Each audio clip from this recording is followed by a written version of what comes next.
Hello friends, welcome to my YouTube channel. तो friends, आज की इस वीडियो में बात करेंगे सैमसंग फाइनेंस का पेनल्टी से आप कैसे बच सकते हैं।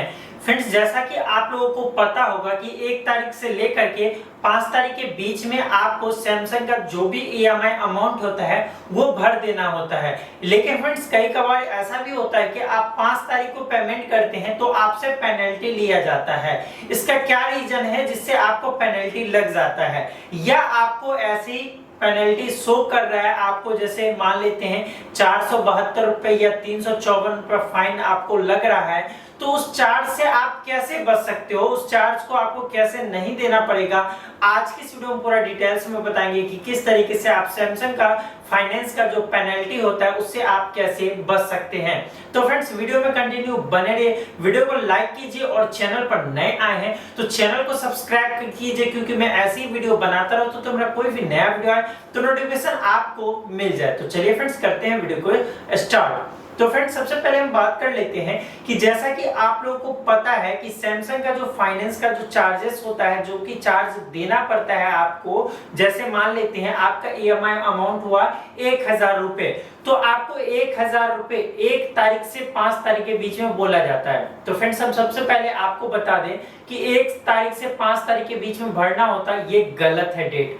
आपको 1 तारीख से लेकर के 4 तारीख के बीच में आपको भर देना है। लेकिन फ्रेंड्स, आप सोचते होंगे कि 5 तारीख को भी डालेंगे तो कोई फर्क नहीं पड़ता। फर्क पड़ता है फ्रेंड्स। आपको जैसे कि ईएमआई अमाउंट जहां पे शो करता है उसके जस्ट बगल में आपको डे रिमेनिंग का ऑप्शन शो कर रहा होगा, उसमें आपको टाइम भी शो करता होगा। जैसे अगर आप 5 तारीख को पेमेंट करते हैं तो उसमें जो कि टाइमिंग चलता रहता है, उस टाइमिंग के अंदर अगर आप पेमेंट कर देते हैं तो आपको पेनल्टी नहीं जोड़ा जाएगा। अगर उस टाइम के अंदर आप नहीं करते हैं तो उससे अगर टाइम ज्यादा हुआ तो आपको पेनल्टी लग जाएगा। लेकिन एक ऐसे भी कंडीशन है जिसमें आपको पेनल्टी नहीं लगेगा। तो कैसे, कौन सा कंडीशन है? तो फ्रेंड्स, वो कंडीशन ऐसा है कि अगर संडे है, जिस दिन अगर आपका पेमेंट करना है और उस दिन संडे है तो आप बच सकते हैं। वो भी कभी कभार होता है कि ऐसा आप बच सकते हैं, क्योंकि मेरे साथ ऐसा हो चुका है कि 5 तारीख को ईएमआई कटना था लेकिन उस टाइम पैसा नहीं कटा, जो कि ऑटो डेबिट लिया लेकिन अकाउंट में बैलेंस नहीं था। तो मैंने कुछ देर बाद, जो कि 1 घंटे बाद, मैंने जो कि फोन पे के माध्यम से मैंने पेमेंट किया और कोई भी पेनल्टी नहीं लगा। और जो कि आप सोच रहे होंगे कि नेक्स्ट मंथ जोड़ा होगा, ऐसा कुछ भी नहीं है। नेक्स्ट मंथ भी नहीं जोड़ा, जो कि पेनल्टी लगा ही नहीं। तो संडे के दिन बच जाता है। लेकिन ऐसा सभी लोगों के साथ नहीं होता। आप ऐसा नहीं सोचिए कि हम बच जाएंगे, आज संडे तो आज छोड़ देते हैं, नहीं पेमेंट करते हैं, ऐसा आपको नहीं करना है। नहीं तो आपको पेनल्टी लग ही जाएगा। बहुत ही ज्यादा केसेस में ऐसा ही होता है कि पेनल्टी लग जाता है, तो ऐसा आपको रिस्क नहीं लेना है। आपको कोशिश करना है 1 तारीख से लेकर के 4 तारीख के बीच में आपको पेमेंट कर देना। अगर आप 5 तारीख को पेमेंट करते हैं तो वो जो टाइमिंग चलता रहता है उस टाइमिंग के अंदर अगर आप पेमेंट कर देते हैं तो आप पेनल्टी से बच सकते हो। उस टाइम से अगर आप बाहर जाते हैं, मतलब वो टाइम खत्म हो जाता है और फिर आप पेमेंट करते हैं तो आपको फाइन देना ही पड़ेगा। दूसरा, इसका कोई भी उपाय नहीं है। हाँ, एक उपाय है।